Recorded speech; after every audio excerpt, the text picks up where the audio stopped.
Come along, children. Now we're going to have a little music.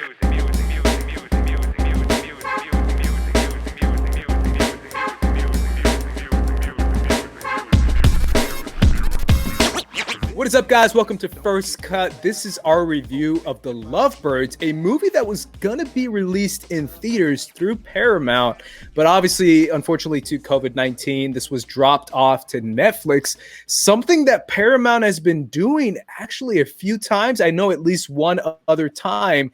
This is becoming almost a thing now for Paramount, and obviously, I've been talking about Paramount for several episodes on this channel, on the Meaning of Podcast. But either way, we're here to talk about the movie. I want to get your thoughts on the release structure. But first of all, your thoughts on this movie, Kumail Nanjiani and Issa Rae. Sabrina, let me know. What do you think? All right. Yeah, I think this movie suffered a little bit from not having a theatrical release. I think this is a film that I genuinely would have enjoyed a lot more if I saw it in a theater, because you can kind of have that audience reactions to the humor. Because it does help. Something like horror, something like comedies, I love seeing in a theater for the audience reaction. And I liked it. I just think having it released on Netflix, having it released for streaming was kind of a detriment to it. But I really did enjoy Kumail Nanjiani as like a leading man. I love that we have this because he is so incredibly talented. I think he's a great actor. So I'm so happy that he started out with like The Big Sick, like being that leading man, and going to something like this that's even more, I don't even want to say more in his wheelhouse, because of course he wrote Big Sick with his wife, but like of just straight comedy, just straight humor, straight up like a good time. And he just plays it very, very well. His chemistry with Issa Rae is fantastic. Like I really loved both of them as a whole in this film. The humor landed for me. Of course, with comedies, everything is subjective. I feel like this was very millennial Twitter type of humor. And, that's kind of where we're on right now. So it worked for me. And I think from the first opening scene in the film, if the humor's not working for you in that, I feel like then don't check out the rest, because it probably won't land well with you. But I really, really enjoyed it personally. RB3? Yeah, I really enjoy Lovebirds. I got to see it with my boo Destiny. Salute to Destiny, she might be watching. It was a really, and I said this like after the movie, and it kind of became like a joke. But I think it's a really good studio comedy. That's what I think it is, like a good studio comedy. It's just like exactly what I was expecting, at least from movies. There's that kind of just genre of studio comedies like Blockers, like what's the one with there's Game Night, and then there's Rough Night, and then there's like all of these like Tag, like those Tag, yeah, all of these ones. And there's even another one that Netflix just did recently with Ed Helms and Taraji P. Henson. But I think it was called Cream and Coffee. But yeah, just one of those like broad studio comedies that it's a little bit of action, a little bit of crime, a little bit of comedy. I really dug it. I think this one had a little more heart because it was, directed by I think his name is Michael Showalter, who is the same guy who did The Big Sick. So it does have a little bit more heart. It does feel very balanced, and the relationship between Kumail Nanjiani and Issa Rae. You think if it's a movie like that's directed by the same guy who did The Big Sick, then it will probably be a little more like Kumail centric. But I think Issa Rae was just as big of a part in the movie as he was. So it was a really, really good dynamic duo that they had there. And I really appreciated it. Even though it sucks that we didn't get to see it in theaters, I'm glad they didn't push it back and they actually gave it to us and released it. And I'm really happy that, I got to saw it. So I really dug it. Let's talk about that. I mean, the idea of Paramount selling this movie to Netflix and Netflix buying it up and taking advantage of that. Obviously, we talked a lot about devs and we talked a lot about Alex Garland, but that's something they did with Annihilation, internationally at least. Netflix got the rights for Paramount, and Paramount, they almost did this as a way of giving up on the movie.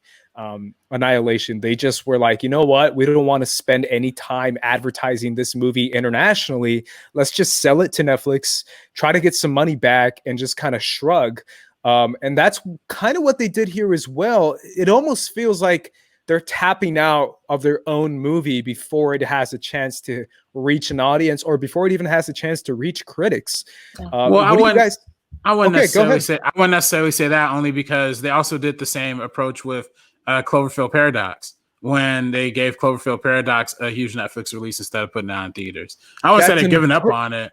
But I say so, yeah. I mean, Cloverfield Paradox felt like the perfect example of what I'm trying to say, where you just release one ad, the Super Bowl ad, and just toss it on Netflix and just kind of wash your hands of it in the sense of like, we don't care if it's good or bad, or if it's really bad, or if it's just okay.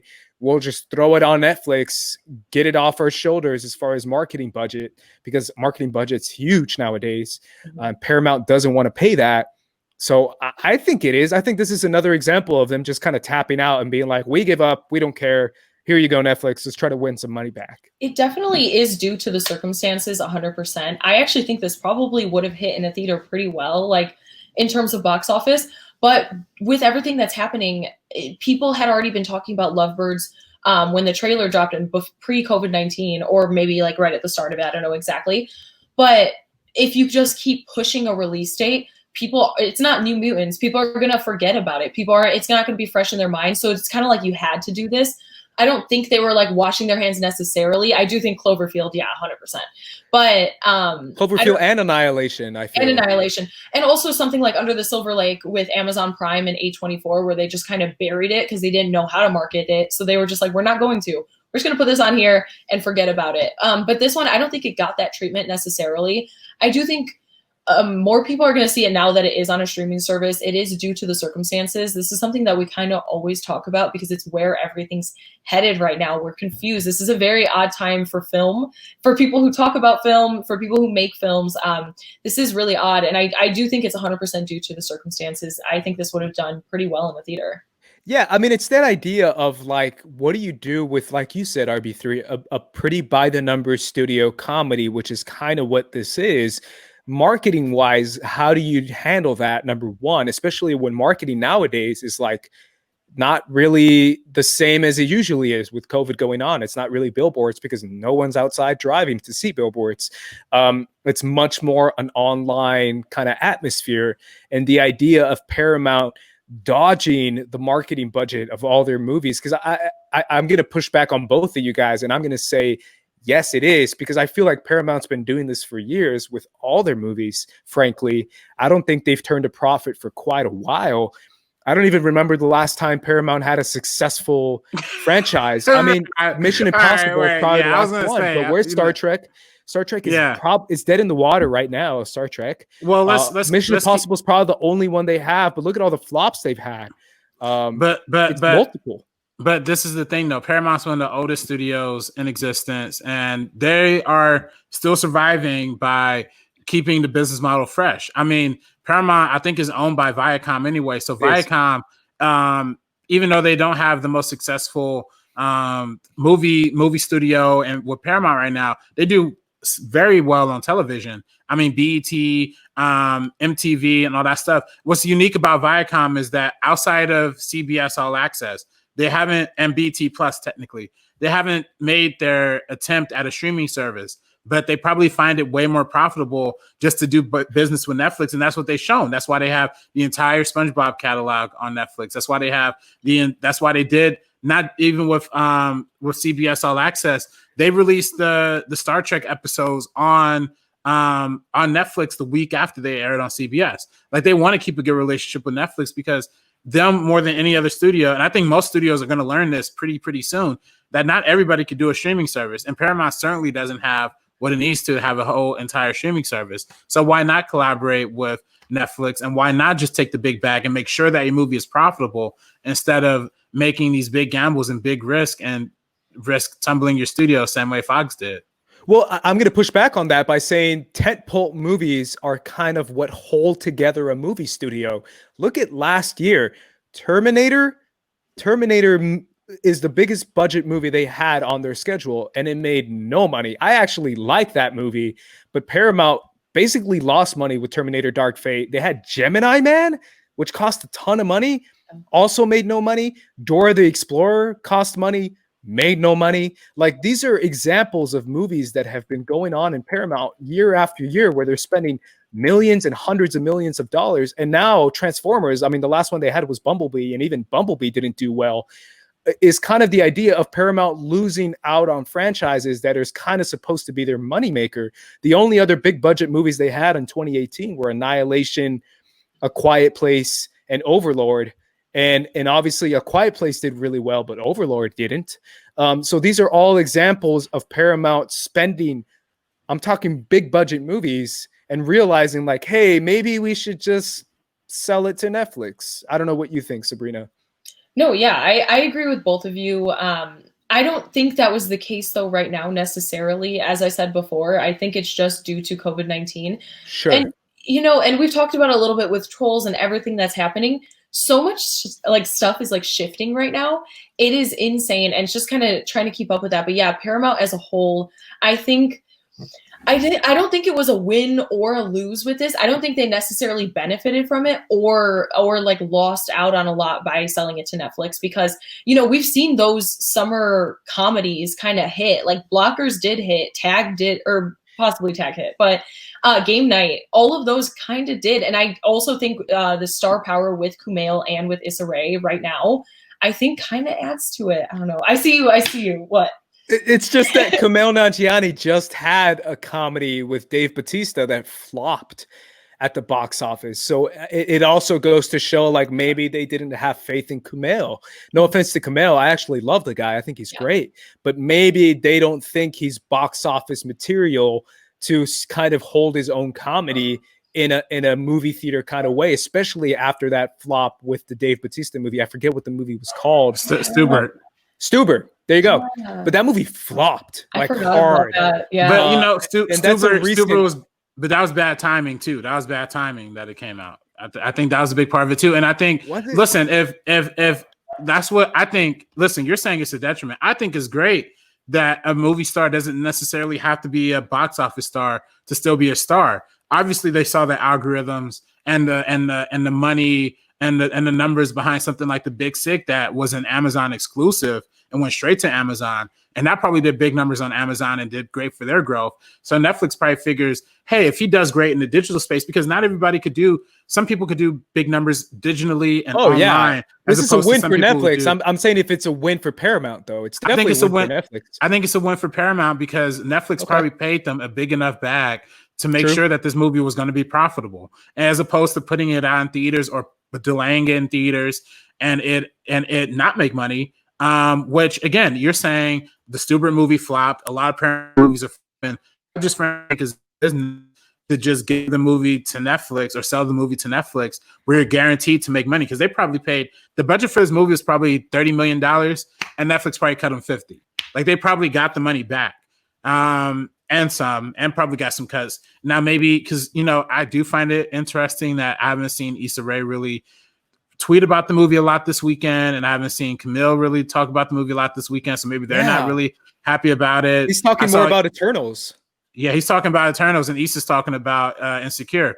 And I think that's just it's a little interesting to see them not really go as hard for promoting it. But I mean, I'm sure it's doing good numbers for them on Netflix, and I'm just happy I got to see it. I don't know. I'm always pro streaming, and I'm always, again, I love the theater experience, and I wanted the theaters to keep going. But if we're getting quality content on streaming, I'm always going to be applauding that. So yeah, obviously, kind of focusing back on the movie and to kind of finish off this review, do you guys have like a favorite? Because obviously, this is the whole point with comedies. Is like your favorite comedy bit in the movie.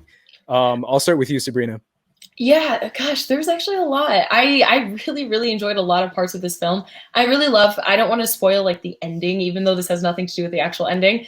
But first of all, the entire like orgy cult thing. Oh, yeah. That entire sequence I thought was just extremely hilarious. I loved it. And of course, again, that kind of callback at the end to the whole like Amazing Race aspect that they have right in their beginning argument. I love that they had that. I really enjoyed it. And yeah, their chemistry was just a highlight throughout all of it. I genuinely believe that they were a couple, and I genuinely wanted them to stay together throughout all of this. Like I think their chemistry was just like through the roof. So yeah, those are a few of my favorites. RB3. No, I love those moments. My favorite part of the movie was anytime they just gave anybody a nickname. Like they'll be like, "Oh, bicycle guy, mustache, frat boy. Like what was the guy they were slapping? Not pedophile guy. It was date rape. Yeah, exactly. Yeah. So a lot of those moments are really funny too. That was probably my. I like how like every time he got slapped, he turned more and more like a little kid. He's like, "Oh, stop it!" Like he just became more and more like a little child, which I thought was hysterical. That actor, I forget the actor who plays like the first antagonist. He's really good at being a bad guy. I've seen him in other films as well, but man, he's a good actor. I don't know if you guys caught that as well, but yeah, either way, those are our thoughts on the movie. Kumail Nanjiani, Issa Rae, we're big supporters of them too. So for that, I say go watch this movie. Definitely. Also because it's on Netflix and there's not much else to watch. I'm definitely curious how this movie is going to do streaming wise. I think it's going to do well, but I do feel like what you said, Sabrina, is so true. I think it could have done a lot better with an audience reacting to the movie than maybe just me 2 a.m. on my laptop watching the movie. The thing is, I watched it with my sister, so at least like I had somebody, because we were sitting there laughing our asses off. Like we really, really enjoyed it together, just because it is that kind of lighthearted, warm, feel-good comedy. There's a lot of different aspects. It's not just a straight up comedy. You do get a lot of heart within it. And I know RB3 mentioned that earlier. That's the truth. So being with people, it just feels warmer. I don't know what it is. So luckily I was able to sit here and like watch it with my sister, and I am glad that we are getting good films during this time. Yes, I'm going to push back a tiny bit to say it's not quite a family movie though. Okay, well, it's not quite like Scooby-Doo. It's a my family type of movie. This is the kind of stuff we watch. So it's family. If you guys are comfortable with stuff, if you guys can watch Superbad together and all that kind of stuff with all the humor and crass and everything, like you can watch this with your family. So yeah. Final thoughts, RB3? Yeah, good for Issa Rae. She had 2, good movies this year with The Photograph and and this, and obviously Insecure is doing incredibly well for her too. I hope that this leads to more good fun comedies, landing on streaming services hopefully soon. I know we have the big Judd Apatow one, Kings of Staten Island. So I'm hoping that's going to be really great when that comes on. PVOD or premium VOD. So either way, I'm just excited. I'm hoping for the best for a lot of talent involved, and I do genuinely hope that Paramount Studios continues to stay around for eternity. There you go. Eternity, guys. Just like Maximus said in Gladiator. Either way, guys, those are our thoughts on the Lovebirds. Let us know what you thought in the comments down below. And if you haven't done so already, please subscribe to First Cut. You can find more of us and more of these reviews on movies. We talk about all kinds of movies. We also have a podcast called The Meaning of Podcast that we post on here. You can find me at Squad Leader Ace and RB3 at Director RB3. Sabrina at Sabrina X Monica. And obviously First Cut TMO for us, our general Twitter atmosphere that you could find for our accounts. But either way, guys, those are our thoughts for the First Cut crew. I'm Andres. This is RB3. I'm Sabrina. Peace out, guys. I'm going to give you Lovebirds a choice. What's behind this door or bacon grease to the face? I don't want grease on my face. Is it going to shit on me? Oh, take the grease. Free up, my love.